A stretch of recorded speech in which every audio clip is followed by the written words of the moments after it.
শহীদ দিবস ও আন্তর্জাতিক মাতৃভাষা দিবসে সারা দেশে ভাষা শহীদদের শ্রদ্ধার ভালোবাসায় স্মরণ করছে জাতি। ঢাকার বাইরে থেকে আরও সেই খবর জন্ম খুলনার সহকর্মী আমিরুল ইসলামের কাছে যেতে চাই। এ পর্যায়ে আমিরুল, নিশ্চয়ই শুনতে পাচ্ছেন আমাকে। খুলনায় ভাষা শহীদদের প্রতি শ্রদ্ধা জানাতে সাধারণ মানুষের ভিড় কেমন দেখছেন এবং তাদের ভাবনা সম্পর্কে আমাদের জানাবেন।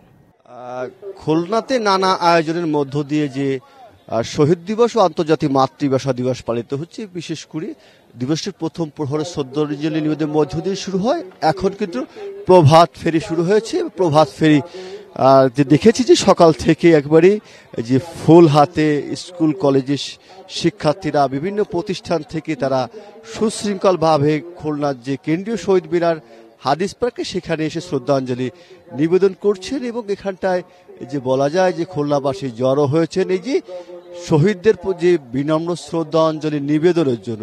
এবং এখানে শুধুমাত্র যে প্রশাসনের পক্ষ থেকে, রাজনৈতিক দলের পক্ষ থেকে শ্রদ্ধাঞ্জলি নিবেদন করেছেন, অনুরূপভাবে শ্রদ্ধাঞ্জলিকে বিভিন্ন শিক্ষা প্রতিষ্ঠানের পক্ষ থেকে এবং শিক্ষা প্রতিষ্ঠানের পক্ষ থেকে ফুল নিয়ে সুশৃঙ্খলভাবে ব্যানার নিয়ে পোশাক পরে এবং শ্রদ্ধাঞ্জলি নিবেদন করছেন। এবং সেইভাবে কিন্তু তাদের কাছে যে প্রত্যাশা যেটা বা যেটা ভাবনা, যারা শ্রদ্ধাঞ্জলি নিবেদন করতে এসেছে তাদের যে যথাযথভাবে যে বাংলা ভাষার ব্যবহার, বাংলা ভাষার যথাযথ মর্যাদা এবং শহীদদেরকে স্মরণ করছেন সেইভাবে বিনম্র চিত্রে। এবং তাদের যে ত্যাগের যে বিষয়টি সেটা কিন্তু উঠে এসেছে।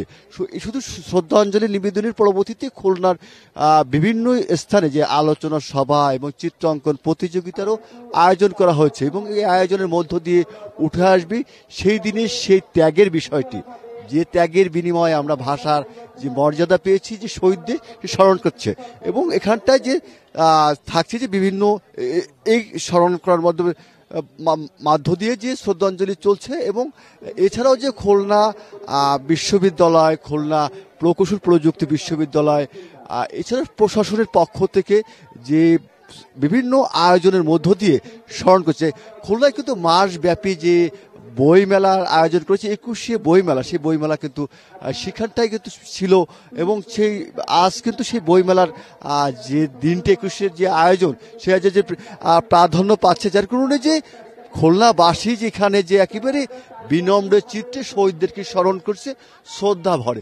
আমরা চলে যাব খুলনায়, বগুড়ায় রয়েছে আমাদের সহকর্মী রাকিব জুয়েল জানাবেন বগুড়ার বিস্তারিত আয়োজন। রাকিব জুয়েল।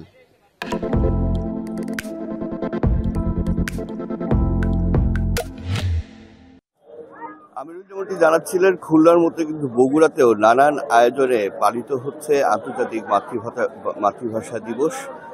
আমি এখন রয়েছি বগুড়ার শহীদ খোকন পার্কে, এই শহীদ মিনার প্রাঙ্গণে। শহীদ মিনার বগুড়ার মানুষদের জন্য একটি বিশেষ পাওনা, বিশেষ প্রাপ্তি কিন্তু এবছর নতুন শহীদ মিনারে প্রথমবার, অর্থাৎ এর আগের শহীদ মিনারটি সংস্কার করে নতুন যে শহীদ মিনার এখানে নির্মাণ করা হয়েছে এই শহীদ মিনারে প্রথমবার ফুলেল শ্রদ্ধা নিবেদনের জন্য মানুষ একত্রিত হয়েছে।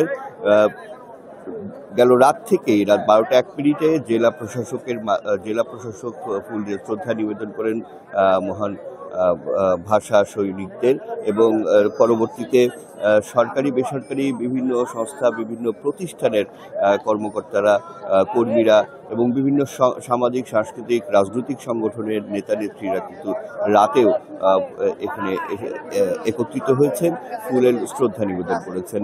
তারপর আজ ভোর থেকে কিন্তু আবারও মানুষ আসা শুরু করেছেন, দূর দূরান্ত থেকেও মানুষ আসছেন। তবে সকাল থেকে স্কুল কলেজের শিক্ষার্থী এবং রাজনৈতিক বিভিন্ন সংগঠনের নেতা নেত্রীদের সংখ্যা আমরা দেখছি অনেক বেশি। আমরা এখানে আমাদের সাথে আমরা দেখতে পাচ্ছি যে বিএনপি চেয়ারপারসনের উপদেষ্টা জনাব হেলালুল তালুকদার লালু রয়েছেন। আমরা সরাসরি সম্প্রচারে রয়েছি।